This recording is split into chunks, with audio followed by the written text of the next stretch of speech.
Nolusindiso. I'm from South Africa. I'm currently based in Shanghai, China, and I work as a kindergarten teacher.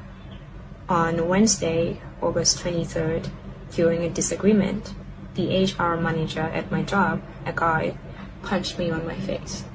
After he punched me and I was screaming, trying to get out of his office, he pushed me down on the couch, telling me that I needed to sit down.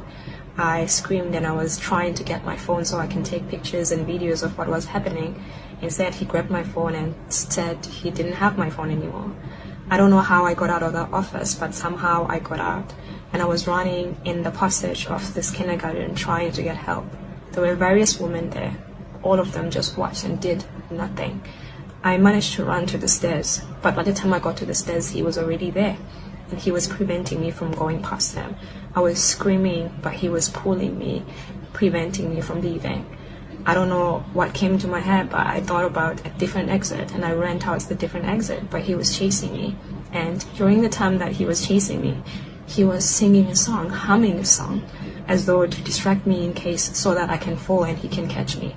I managed to get out of the building, and there was another lady outside the building shouting for the securities officers to close the gate so I wouldn't get out. But what happened is the security officer made a mistake. Instead of closing the gate, he opened the gate, and then I ran, managing to get out. By the time I got out, I had no shoes on, no socks on. They had taken my phone. I had no bag on. It was just me and nothing on my hands. I didn't know what to do, so I started walking on the streets, and I came across a young Chinese lady. Asked her if she spoke English, and she said yes. I asked her to call the cops. She called the cops arrived, and we went back to the kindergarten. When we arrived at the kindergarten, they had gathered everything that belonged to me on the table, telling me that the reason why they were preventing me from leaving is because they wanted me to calm down so they can call the cops to resolve the issue, despite the fact that I wasn't feeling safe, and that is why I wanted to run away. Then the guy who had punched me told the cops that he did not punch me, that I hit my eye on the couch. I asked them to release the CCTV footage of the building while I was running, and they said they don't have it. We went to the police station. At the police station, the vice principal who saw everything happen said that she didn't see anything, and that when this guy might have hit me, she was on the phone, so she didn't see anything. When I arrived there, the cops basically told me that my visa is expiring next week and I do not have proof that this guy has hit me, and therefore I needed to settle. Feeling like I didn't have a choice, I ended up settling for compensation.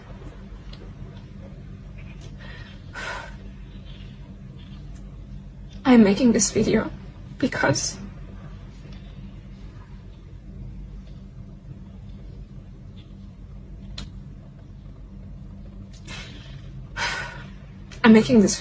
there are so many of us out here who are suffering under the hands of our employers, who continue to disobey the law and treat us very poorly.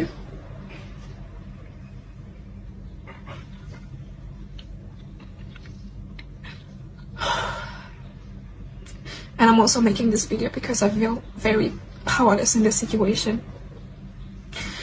They told me that if I talk to anybody or go to the media about the situation, then they would sue me and I would have to go to jail or get deported. They also threatened to put me on some teachers' blacklist in China so that I would never get a job in China. They also refused to give me any documents that would allow me to work anywhere else in China during this moment. But I'm not okay with just keeping quiet and pretending like this is okay and nothing happened. And I hope if you're seeing this video, you pass it to as many people as possible so that people know that this happened to me. A South African kindergarten teacher allegedly attacked in a Chinese school in Shanghai fears for her safety and those around her. Nolusindiso Hleko was forced to leave China following a viral video showing her how her employer allegedly physically assaulted her. In the video titled "My Worst Year Abroad," Hleko alleges the school's human resources manager punched her in the face, leaving her bruised. She joins us via Zoom from an undisclosed location to give us more details on this harrowing incident. Thank you so much, Nolusindiso, for joining me this evening. I think, firstly, so sorry that something like this happened to you, especially in another country, you know, where you don't have any family or friends around you. But I think, you know, just for our viewers who hasn't seen your video, just explain to us exactly what happened to you. It was Wednesday afternoon. I was at the kindergarten to sign an agreement to dissolve my contract, which is something that they had been trying for a while. And so when I realized that the agreement, because I had been there the previous day to do the same thing, when I realized that they had altered the agreement to something that was something I hadn't agreed on, I decided that I wasn't going to sign it. And while I was trying to leave, they prevented me from leaving, saying I should leave the agreement behind. But part of it had my signature because the previous day I'd signed part of it. And then because I was scared that they would still use it because it had my signature and parts of the pages were changed from like the previous day, I decided to rip it apart because they wouldn't let me leave. And that is when the HR manager, who was also in the room, it was me, him, and principal, and he punched me and then held me down on the couch, prevented me from leaving his office, took my phone while I tried to reach my phone to take a video. He took my phone. And then I still don't know to this day how I got out of his office because they had blocked the door, preventing me from leaving. I managed to get out. I ran, like I said on the video, I was running in the passage. He was at the stairway, blocking the stairway from, blocking me from passing by him. I remember in that moment just asking him why, like, leave me alone, you've punched me. And his response was, you punched me first. And then I ran the other way and he ran after me and he was humming. I think that's the most disturbing part of the whole thing is because he was humming. And I think he was humming because he wanted me to fall or maybe look back, but I kept on telling myself, like, don't look back. At this point, I had my shoes came off, my sock came off because I was trying to get away from him and I was kicking him, like trying to get away. I managed to get out of the building and there was this one lady who I trusted so much, so much.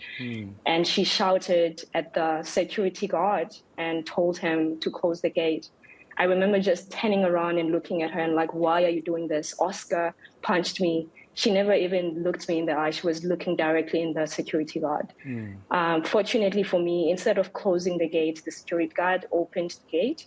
And then I saw this opportunity and I just ran towards the gate and it immediately closed after me.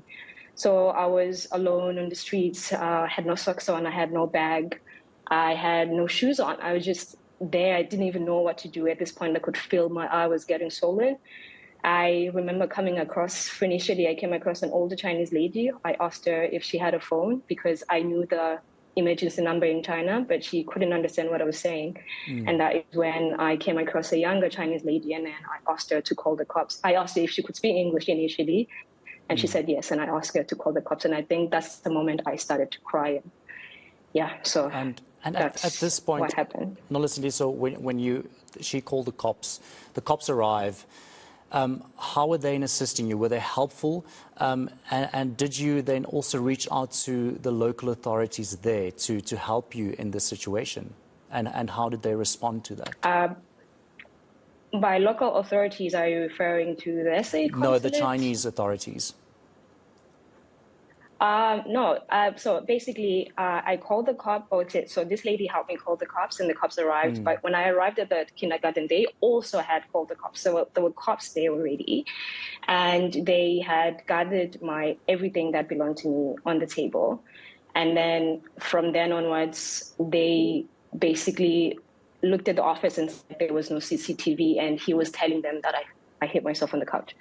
And so there was no CCTV in his office, so there was no proof. I just have a brief voice recording on my phone of me telling him to not touch me and basically me screaming, and then my phone stopped recording. I think I might have touched it or something, I don't know.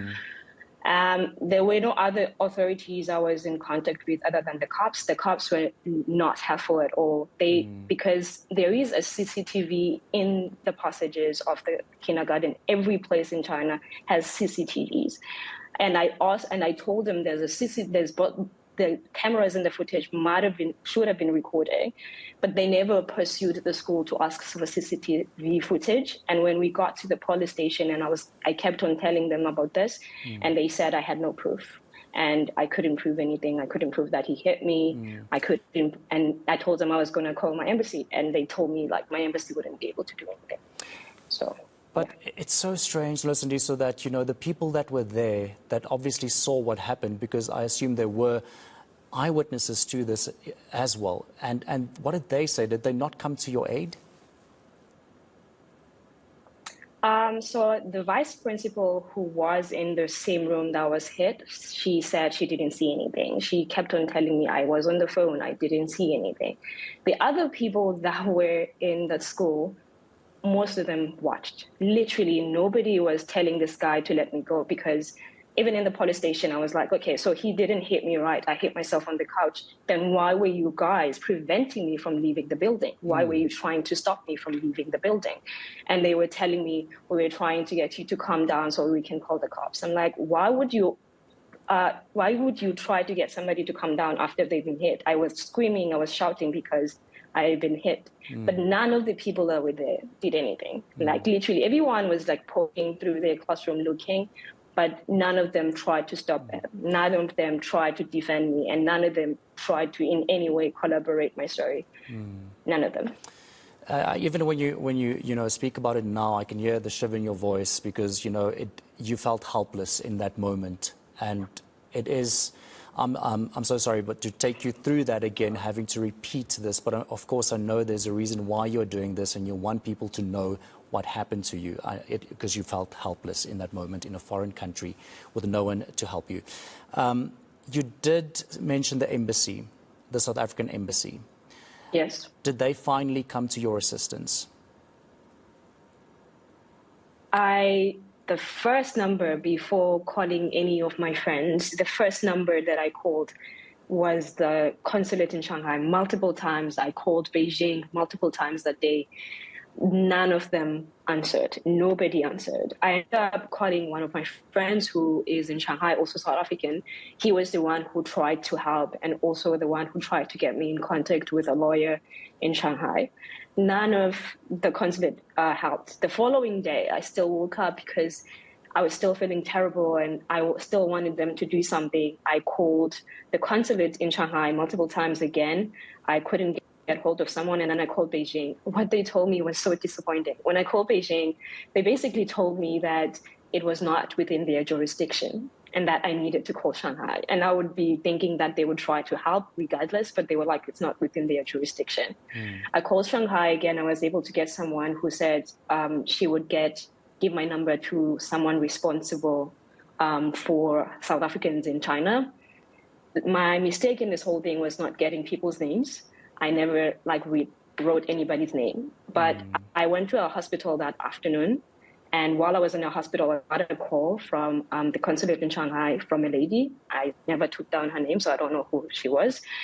And I told her I was in a hospital, and then she said she was going to call me back, and she never did. And honestly, after that, I kind of felt like they just didn't care. And I just never tried to call them again. It was only this Friday, after I've posted this video, that I had Puchi from Shanghai calling me, wanting to know why I never sought assistance from them. But I did. And I gave up at some point because it didn't feel like to me that they were going to do anything. Yeah.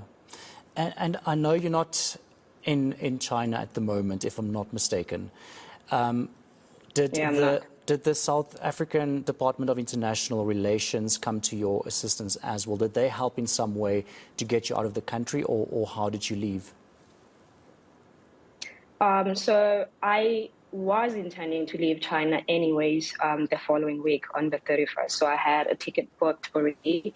So the South African government in any sort of way did not have anything to do with me leaving China. I left China on my own because my working environment had been toxic literally the entire year. So I felt like it was not good idea for me to stay there anymore. So I left on the 31st of August, and they had nothing to do with me leaving China. Nothing to do with that. Yeah. Before the alleged assault, how did they treat you? How did your colleagues treat you? And how did the school treat you there? So I had been in China for a year. I arrived in China in August last year. And honestly, I'd say for the most part, the job was okay. I mean, the job was toxic in a lot of ways. And I think a lot of us foreigners, there's about 11 foreigners there. We were really unhappy. And I told them in April this year that I was not going to renew my contract.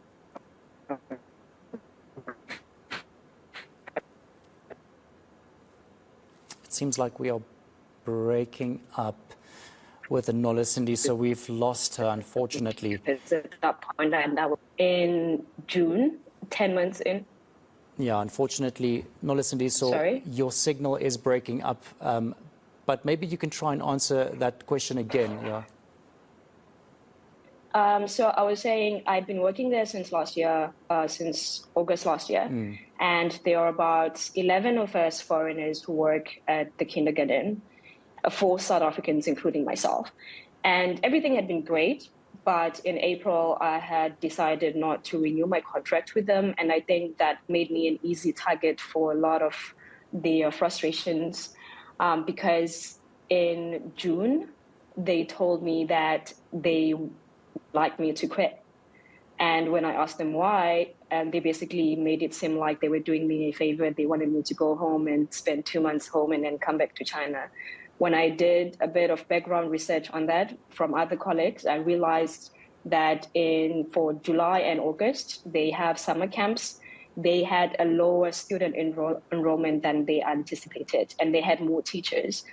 And so they were trying to get rid of me. So in order to prevent from paying teachers to just come to the school to do nothing. And I was an easy target because they didn't care about me at that point because I wasn't renewing a contract with them. And so they were trying to find any kind of reason to get rid of me. And they tried multiple times, but I fought them. Yeah. And then eventually they picked on like every little thing I was doing to get to a point where they decided to let me go. I think it was on the 8th of August, where one day I showed up at work and the HR same guy was at the gate telling me I wasn't allowed to go in there. And for like 2 weeks, I didn't go there, and I had lawyers involved. So the day that I went there, which led to me being assaulted, was... Yeah, it seems like the signal is now not working at all. Nolusindiso, thank you so much. If you can hear me, I think we got the gist of it there. It seems like this has been a problem building up since April and June, July, with all of that. So once again, of course, I am deeply sorry that this happened to you, and I'm just happy that you are safe now, wherever you are, and hopefully you can return back to South Africa very soon as well. And I think with this whole case, I hope it's not over and that justice for you will be served eventually. Thank you so much for your time this evening.